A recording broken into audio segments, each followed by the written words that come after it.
ఈ మధ్య కాలంలో ఒక వీడియో బాగా వైరల్ అవుతా ఉంది. అది ఏం వీడియో అంటే గరికపాటి గారి వీడియో.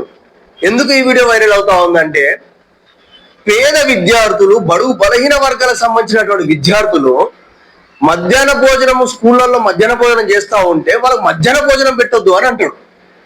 మధ్యాహ్న భోజనం పెట్టొద్దు, ఆ భోజనంలో మళ్ళీ గుడ్డేంటి అదనంగా వానికి అన్ని రెడీ చేసి పెట్టి పెళ్లి కొడుకుని శోభన గదిలో పంపించడం ఏంటి, వారి ఇష్టం ఉంటే చదువుకుంటాడు లేకపోతే లేదు అని చెప్పేసి అన్న పద్ధతిలో మాట్లాడాడు గరికపాటి గారు.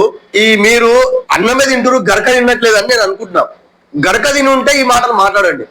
ఎందుకోసం అంటే, ఈ రాష్ట్రంలో, ఉమ్మడి రాష్ట్రంలో ఇట అక్షరాస్యత శాతం పెంచాలనుకున్నప్పుడు ఏ పద్ధతిలో పెరుగుతుందని ఆలోచన చేసినప్పుడు చాలా మంది విద్యార్థులు చదువుకు దూరం అయ్యి పనులలో కార్ఖానలలో ఉంటున్నారు. ఎందుకోసమని సర్వే చేసినప్పుడు వాళ్ళు ఒక పూట అయితే తినలేని సిచ్యువేషన్ లో ఉన్నారు. కాబట్టి వాళ్ళు ఒక పూట అన్నం తినాలంటే ఈ పిల్లలు కూడా పనికి పోవాల్సిన పరిస్థితి ఉంది. కాబట్టి వీళ్ళు పనులకు వెళ్తారు.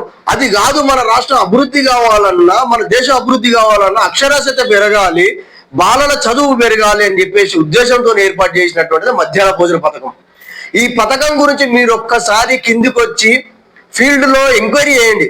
ఏ స్కూల్లో ఎలా ఉంది, అక్కడ ఉన్న సిచ్యువేషన్లు ఏ విధంగా ఉన్నాయి అని చెప్పేసి మీరు ఒక్కసారి ఎంక్వైరీ చేయండి. మీ మధ్య మీకు ఈ ఇష్యూ వచ్చిన తర్వాత మాజీ ఎమ్మెల్సీ ప్రొఫెసర్ నాగేశ్వర్ గారు ఒక వీడియో రిలీజ్ చేశారు. చాలా స్పష్టంగా చెప్పారు. అంటే ఆర్థికంగా ఉన్నటువంటి వాళ్ళకు, ఏమీ లేనటువంటి వాళ్ళకి ఎలాంటి ప్రాబ్లమ్స్ ఉంటాయి అనేటువంటిది చెప్పడం అనేటువంటి జరిగింది. కాబట్టి ఇప్పటికైనా మీరు ఈ పేద బడుగు బలహీన వర్గాలకు సంబంధించినటువంటి విద్యార్థులకు క్షమాపణ చెప్పాలి, దీనికి స్వస్తి పలకాలని చెప్పేసి మేము డిమాండ్ చేస్తా ఉన్నాం.